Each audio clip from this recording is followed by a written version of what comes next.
is the Leaders Anchor Show. Let yourself be inspired by real-world leaders and their experience. Sharing knowledge is what it's all about. Learning from experience. See what real-world leaders have to say.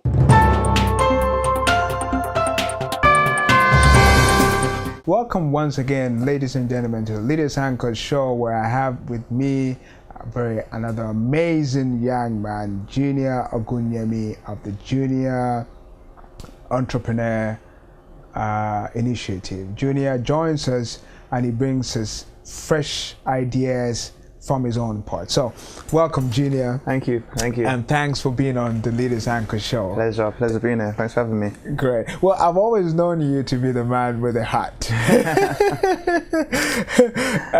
It's become your brand, and that brand is selling pretty well. Tell me what inspired this hat. When I started speaking, I really knew how to sort of be distinct in a certain fashion, and one of my icons in terms of someone being distinct is actually Michael Jackson. And Michael Jackson had that hat, he had the glove, he had these little things that he went on stage. I think people are going to be seeing me a lot. And to be honest, all my life I always wore hats. Even in secondary school, when I wasn't allowed to wear hats, I was known as a kid that could walk in with a hat. So it was just sort of my own personal style. And if I'm going to be on stage sharing a bit of myself, I need to take that with me. So the things I used to do before, I carry that on to me to the future, and I always wear hats. So I just sort of changed up the style of the hat to pay tribute to Michael Jackson, who's one of my icons. I love his work ethic. There's a lot going on around about him, but no one can deny what he achieved in his field. So yeah. But tell me, how important is ethics in the work, in what you do? Ethics are your foundation, so they're very important. Everything you build upon are based on your ethics. Your tactics can change, your strategies can change, your business plans can change, and your ideas can come and go. However, the ethics behind all of those things is what keeps you rooted. So that's the only thing that's going to stop you from being washed aside or being forgotten, is the ethics and the core values that you stand by, and that's what makes it all worthwhile in the end. My goal isn't to make £1 million. My goal is to make £1 million, but still maintaining my ethics. That's the challenge. How rooted are you in what you do? Very, very. I mean, I was raised in a Christian background. I grew up in the church, and that is where a lot of my ethics come from. And that's where my perception of myself also comes from. It's not about what my teacher said about me, or what my parents say about me, or even what fans say about me. What does God say about me? What does He say who I am? So that's where ethics plays a big part of it, and that's why it's so important. It's so important, because everything I build comes from that perspective of myself. Tell me what inspired your book. Can I have a look at it and show it to the world? Amazing book he's got here, How to Be a Student Entrepreneur. Tell us about it, Junior. This is I always wanted to write a book, and everybody wants to write a book one day.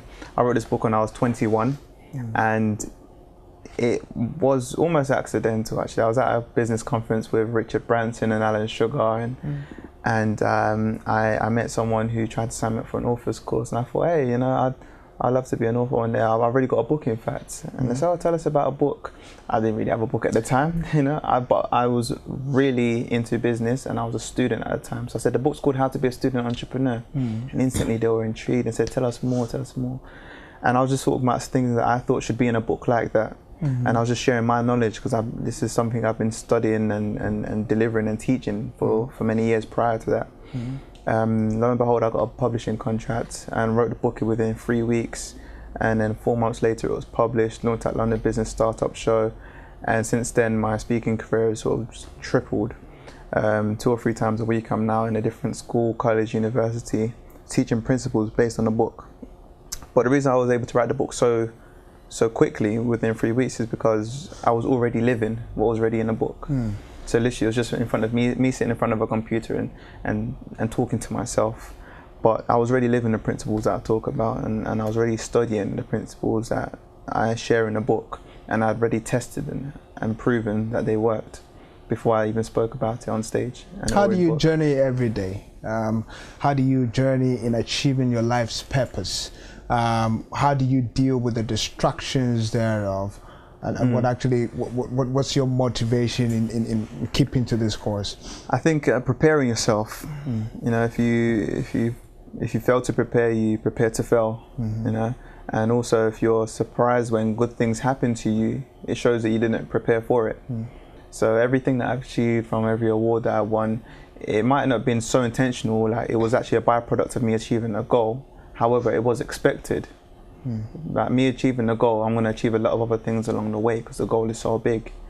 So me being able to inspire a generation and kickstart the student entrepreneur buzz, I knew that there was a lot of things that were going to come with it. So I didn't go out to chase the money. I didn't go out to chase the accolades. I didn't go out to chase all the businesses I set up. I just wanted to go out and inspire people. And I know out of a result of that, all these other, the books and the CDs and the attention, and even being on TV, it's all going to come as a byproduct of that. So that keeps me focused, knowing the bigger vision. Everything else, not that it's insignificant, but it is all secondary. It is all a byproduct of achieving the big goal. So when I wake up every morning, I know that bigger goal is not going to be achieved in one day.